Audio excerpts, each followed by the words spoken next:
Bro, why are you so fucking weird? What? Why? I noticed this the last video while I was editing. Why do you have your book stacked vertically like that? That's That's not so. mine. That's not mine. That's Anna's. That's my stepmom's. Oh, I was Yeah. like, what the Yeah. heck? Yeah.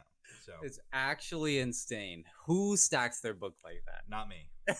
Yeah, not me. Okay. Hey everyone, my name's Nick. And I'm Rain. Today we're going to be talking about Book 4, The Blood Mirror in the Lightbringer series by Brent Weeks. Before we start, I would like to clear something up just in case any of you viewers noticed something off in potentially a vertical stacked book.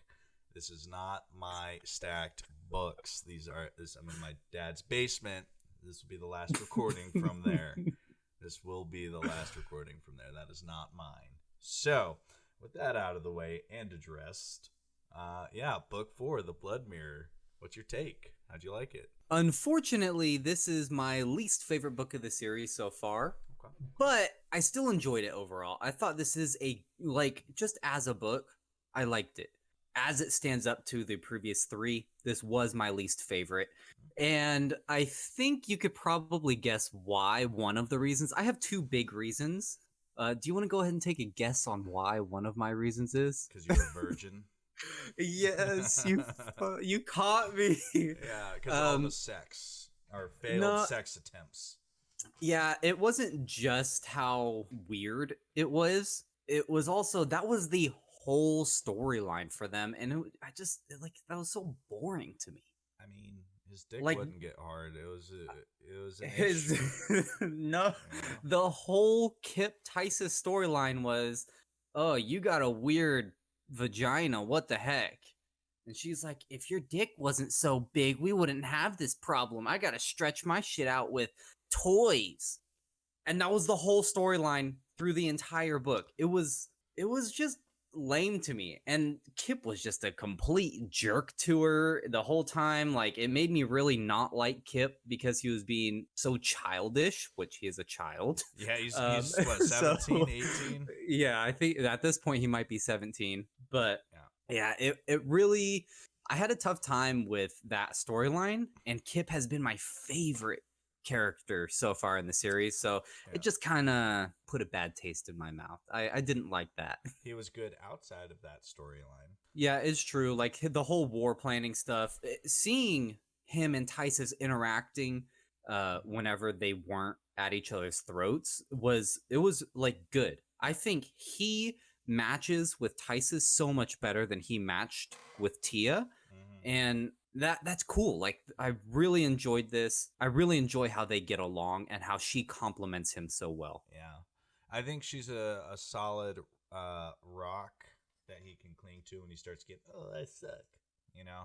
Yeah, And I mean, he's still getting over that. I mean, years of what he dealt with. Yeah, okay. You know, it'll happen. But I mean, he comes to realize, okay, maybe I am kind of badass. I united these words, Gaelic words. I can't say the how do they pronounce it in the book? The Sin-Ewer. I don't remember. I I would have had. I should have listened to it right before he came. I'll be forgot. honest. Every time I read that, I'm just like, Yeah, Yep. when you're reading it, server, like Yeah, the way you Sin-Ewer. said. But he united them and Con Arthur, the ghosts, right? And united them immediately. 100 years plus of blood feuds, right? So, and then he's like, yeah, wait, actually, I did do that. I'm kind of badass a little bit. So Yeah, and I mean, the opening scene with him is him having this biblical moment where he's splitting this storm out of the way using chi and peril and just like moving at the same time. Yeah, that was really cool. And then this divine intervention happening where the librarian immortal saves his life. She's like, well, he tried to kill you, so I guess it's not against the rules for me to try to save you. So it was there were really cool things that happened around Kipp and around Tisis and around the whole group. Yeah, I thought that was the most compelling story arc as a whole. Yeah, the specifics with Tisis and Kipp, it was getting old. It was like, come on, just fucking bone already. Like, Jesus Christ. But I mean, there are women in the world with that issue, so there is that. Maybe Brent Weeks knows somebody in his life that was like that, and had that issue, so he's trying to draw attention to it. Maybe that It- happened. It's a real thing. I know you are probably right. I don't know if it's in the hardcover book, but in the audiobook, it has like an author's chapter at the very end explaining like Okay. what that whole thing is. I don't know if it's in the hardcover. So yeah, that is a real thing, and it took too long. I hate that it stretched over this entire book, Literally. and that it was yes.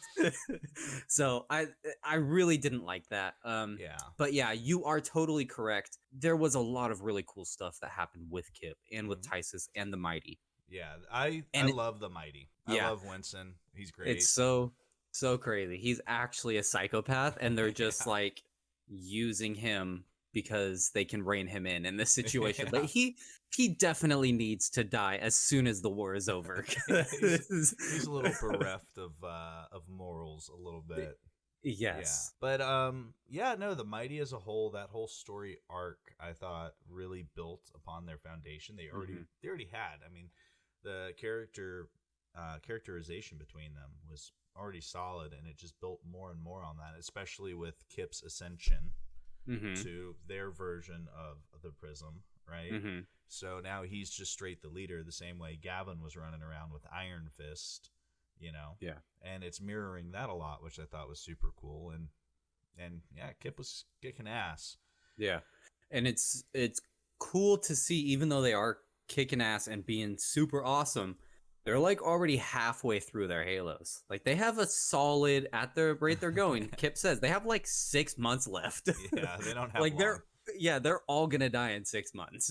Yeah. So it's cool to see, like, yeah, they're really cool, but they need to stop soon. They need to win real quick, for sure. Yes. Yeah, and my other favorite was honestly Karris and Andross. Their interactions the whole way through. I thought it was super well done. And fuck Simon. Yes. That's the best way to say it. Fuck yes. him. Yes, screw him. And I actually really like that Simon was a conversation of topic, but I don't think we saw him a single time in this book. And I kind of liked that. Yeah. Like, it was cool that he was a part of this whole storyline coming up, and then all of a sudden it's like, okay, he's Prism, but nobody cares about him anymore. Like, his first day as Prism, he murdered 75 people, just didn't care. He's like trying to seduce his mom. Like, he's obviously a terrible person. He needs to go before Winston does. Yeah, for sure. Yeah. For sure. But yeah, I liked the Karris Andross storyline because it's cool. Karris has to work with Andross. We all hate Andross. He's the worst person ever behind Simon. But Karris has to make it work with him, and she's doing that. One thing I hate, and this is probably something that is unique to the audiobook, Karris saying note for everything is so annoying and weird and out of nowhere. So every time it says note.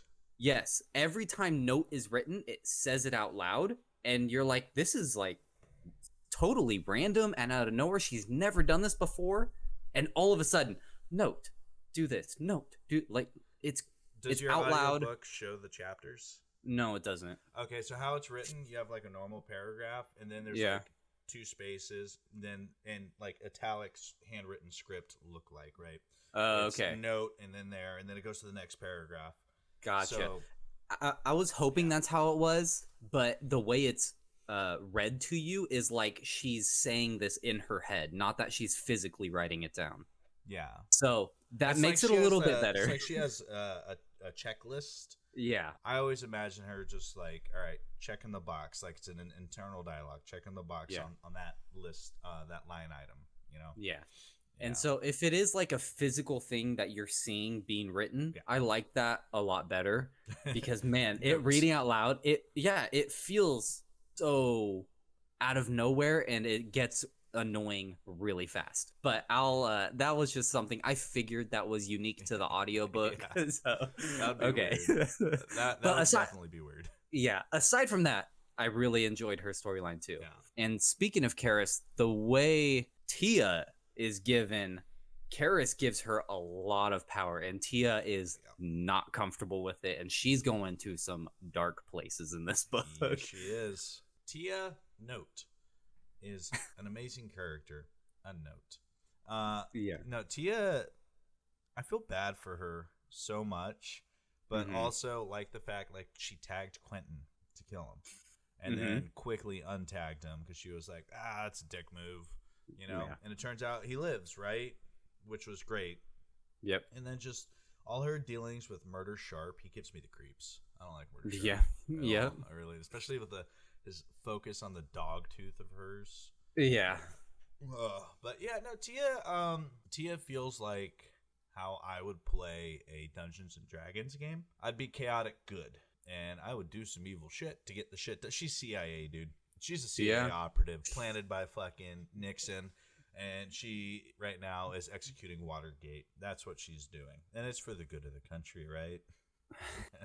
No, you're right. That's where she's having this total inner moral dilemma. She has to do these things to serve the greater good, but these things are deplorable and they're awful, and she's killing innocent people, and she's not comfortable with it. But she's got the order. Kill them all. Just because she's allowed to do it doesn't mean that she wants to do it, right? Yeah. But then the scene, her first scene where she's killing the slaves in the basement, it's like so messed up. And how the first guy she kills, she's like telling him like, what's your name? I'm gonna kill you right now, but I promise I'll avenge you. Like, whoa, you're the one killing him. He's like, that's kind of, she's like, don't avenge me, let me go, bitch. Yeah, exactly. Like that's some real mental gymnastics that she's playing with herself to try to get her past those issues. She has to. I mean, yeah, she's got an order to infiltrate them, kill them all, and she's got to earn their trust. An old man of the desert she met, and he was like, "Hey, tag whoever you want, I'll kill him." And she almost did. And she made Murder Sharp look like a dumbass, which was funny too. Yeah, that was funny. Yeah, no, I think Tia is a really, really interesting side character. And her, like, to the point where it's almost main character, like what she's doing, because she has such a huge impact on. I mean, if you take down the Order of Assassins. And I had mentioned this in the last review of book 3. This is what Liv should have been, and she should have had these moral dilemmas. And then she should have chosen bad, right? She should have gone down the path where she actually enjoys this stuff, and that she had like a bad streak in her that she didn't realize was there, and then she goes down this dark path. Yeah. Where Tia is seeming like she's doing that same thing, but she's going down the good path. And instead, Liv was just like there was no rhyme or reason why. And she's just terrible. So she's like, I had a loving dad. I lived in Recton. I had a lot of friends, but my life sucked. So I'm better than this, and I'm going to become the god of pride now. Joke's on you. I'm better than you. And she's just she's a cunt. She really is. And her like last words in this book were, "Oh, it'll be fun to be worshipped," or something like that. Oh, to be worshipped would be really fun. Was that her last words in the book? Yeah, no, those were her last words. Like she's walking into the white. What does he call himself? The White King, right? Yeah. Walking into his camp to try to go to Urbane, to become the new god. All right. So least favorite moment in the book. What do you got? My least favorite moment? Yeah. So I enjoyed most of the book. The one thing with Tisis and Kipp. Yeah, sure, I agree. It took a little bit long. Aside from that, I enjoyed most of the book. Aside from I would say my least favorite, if you're gonna say moment, it would be the moment where we realize that the prisoner Gavin was a figment of Dazen's imagination. This felt like a stupid reveal.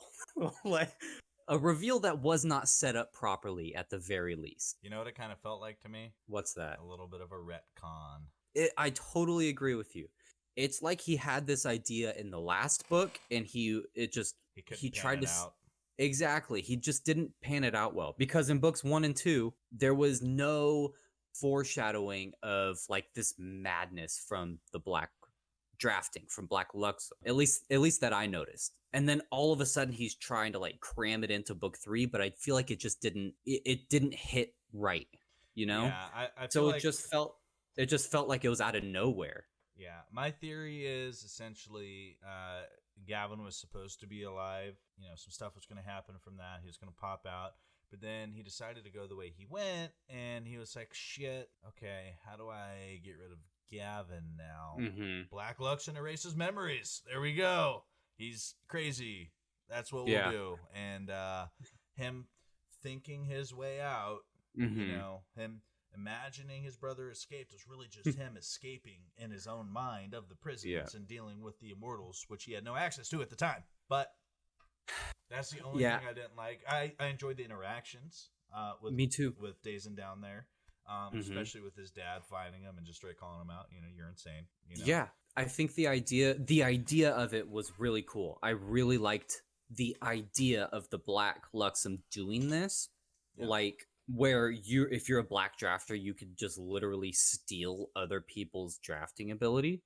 That's a pretty cool and a pretty sinister thing, right? Yep. You kill someone and you get their powers, but it was not set up well at all. I think if he went to rewrite the series, he would put the foreshadowing in necessary, because like it still works. It still works just fine, but it just feels naked. And if he could have dressed it up a little bit more in the earlier books, I think it would have been perfect.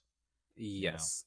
You know? But yeah, it's unlucky and unfortunate he didn't have this idea earlier, so he could have set it up better. Because you're right. If it was set up and foreshadowed even a little bit, like if you just got a little bit of foreshadowing in books 1 and or 2, it would have been perfect. Like, yeah, that would have been an awesome reveal.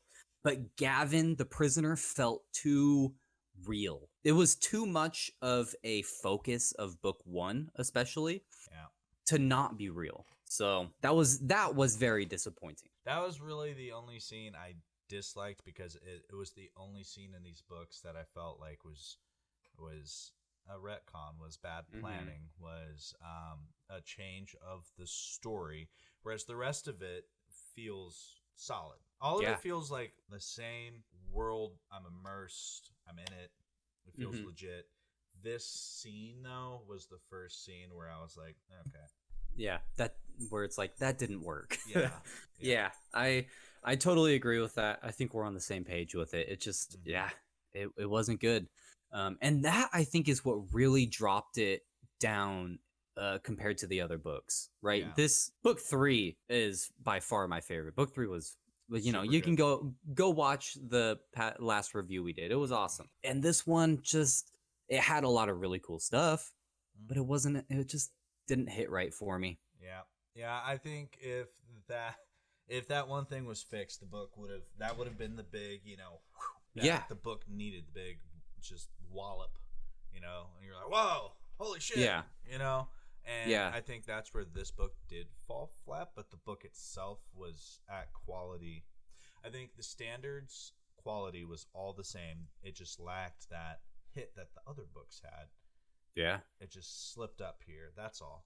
But its quality is still, I think, really good. I agree, because the idea behind it is really cool too, where it's like, you know, just thinking of the history of it as well, where it's like the Black Prism, which you can, at least for me, I kind of infer like, oh, the original Black Prisms may have just been black drafters, and they set up this whole system to be able to steal these people's drafting abilities through Sunday, right? Killing them.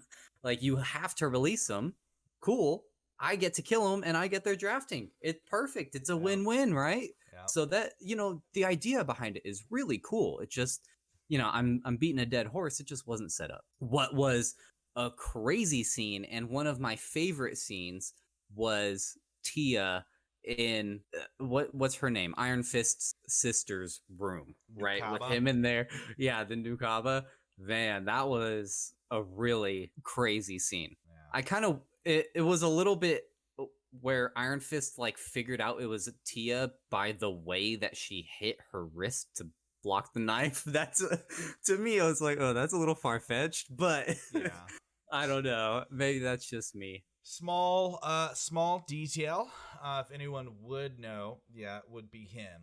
Sure. But Tia's a badass. I love Tia. She is, and I feel bad for Iron Fist, man. I feel bad for like, Gavin Grayling. Yeah, that too. That too. That was pretty. Yeah, that was sad.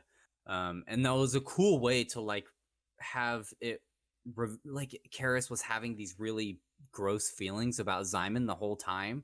She's like, I'm trying to like him, but he's just not a good person.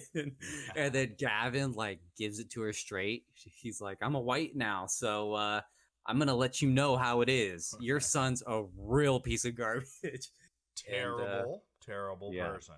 Fun Yeah, fact. he was laughing and killing people early. Like he's the worst. Yeah. That was a cool way to go out. Yeah, I feel bad for Tia. I mean, she loved Kipp. She got feelings for Kipp. Kipp kissed her on the lips. She got feelings, and she was like, "Oh." And then Gavin was showing her attention. She was like, "She's kind of feeling it," but then she's like, Yeah. I can't." And then he's dead. She's probably thinking to herself, "Man, I get no love. I gotta lie to everyone." She's straight up a CIA operative, dude. Yeah, Tia's got a pretty good supervillain arc. Not gonna lie. Like in a different series, she would be like in a 10-book series, she would be the second half's supervillain just out of nowhere. Yeah. So I really like Tia. I like her story. I love the moral problems that she has to deal with. And she's killing the Nukaba, who's obviously an awful person. And you have Iron Fist there, who's like, Iron Fist is one of one of my favorite characters, and he's like such a great role model of a character to all these other people, and Just everything. Yeah, he just lost his brother. He sacrificed his whole life, his whole career. He sacrificed his integrity to give up all this information so that the Order of the Blind Eye, what is that? Order of the Broken Eye, would save his sister from all these people, all these assassins. Yeah. And it was all for nothing because she's dead in the end, and he crowns himself king of this satrapy. So yep, King Iron Fist. I feel bad Yeah. for him. I feel for him. I feel bad for the guy. Just trying to do his job, man. I gotta say, Brent Weeks has some pretty genius characters that he's written in some of these, and then he's got Liv. Like, man, what happened? I don't know. It's so I was watching Daniel Green's review on this. Shout out. Go watch his review if you haven't. It's actually really good too. Watch this one first though. But Daniel Green in his review, he's like, honestly, Brent Weeks' like biggest strength is in writing his characters. The way the characters are written, their characterizations, their interactions with each other, right? Their arcs are all amazing, except Liv. Yeah, it's weird. It's true, and obviously, it's not a unique take here, but it's crazy how he has these really genius arcs with some of these characters, and then Liv is terrible. It's so weird. But luckily, Liv is such a small portion. You can kind of push her to the side. Yeah, you can ignore it. There's bigger issues, especially, we already mentioned them, Dazen, the whole long weird sex stuff in this one. But Liv is just kind of this disappointment that you expect. Like, you expect the disappointment so you can prepare yourself for it. I'll say it. You can skip her. Straight up, you don't have to read a single chapter of hers, and guess what? You're not going to miss anything in the story. Just straight up, you're not. I agree. Because I would say I actually, maybe this is a hot take, I actually enjoyed Liv's scene in this book. But she's just such a terrible character, and she was developed so poorly. I can't care about her, and I can't care about, like, I'm saying the things that happen to her are cool. She becomes a goddess, but she isn't like the fully formed goddess. She has this this new servant with her, and she's looking for the Bane, and she's trying to get it. And it's cool stuff that's happening, but it's happening to a character I don't want to read about. So to wrap this up, thoughts on the book? Smash or pass? Smash. I think this is still a good book. I would put it ranked 4th right now in these first 4 books, right? I think I would go 3, 2, 1, 4 is how I'm enjoying these books so far. Oh. And, you know, it's still good overall, but 3 was so good that it's kind of in its shadow at this point. Yeah, well, don't worry. Again, I would smash 2, obviously. And as I've been rereading these books, I will have to revise my list because at first I think I put 4 pretty high. But upon rereading this, it did lack the big oomph that it needed. So I think so far book 3 is still the best, and then 1. I like 1. So yeah, it'd probably be 3, 1, 2, 4 as well at the moment. So pretty close. But we got 1 book left, and hope you're ready for a lot. I'm really worried that Kipp is going to be revealed as not the Lightbringer, if I might say. And that would be, I'll say this right now, that'll be the most disappointing thing to happen in this book, and I'll be super pissed because Kipp has been set up as the Lightbringer so much, it feels like he's going to try to do a twist to be like, oh, he's not actually, it's actually Dazen. Wow. And that's going to be pretty fucking disappointing. So, just be ready for a lot. You might have to re-listen to some things or reread some things. Just be ready. All right, Okay. I'm expecting a lot of notes on book 5. Yeah. So, because it does one super, really, really cool thing. I don't know if it executes it super well, but it's an amazing thing he attempted. I will give props to that. So, Okay, cool. Yeah. But with that, Ray, out. Thanks for watching. Hey, Nick here. If you enjoyed this video, please gently caress that like button for us. And Ray, thanks for watching. It was a blast. Make sure to hit that subscribe if you want to stay up to date with what we're doing, what me and him are doing. There. Me and him, Nick and Ray. Subscribe.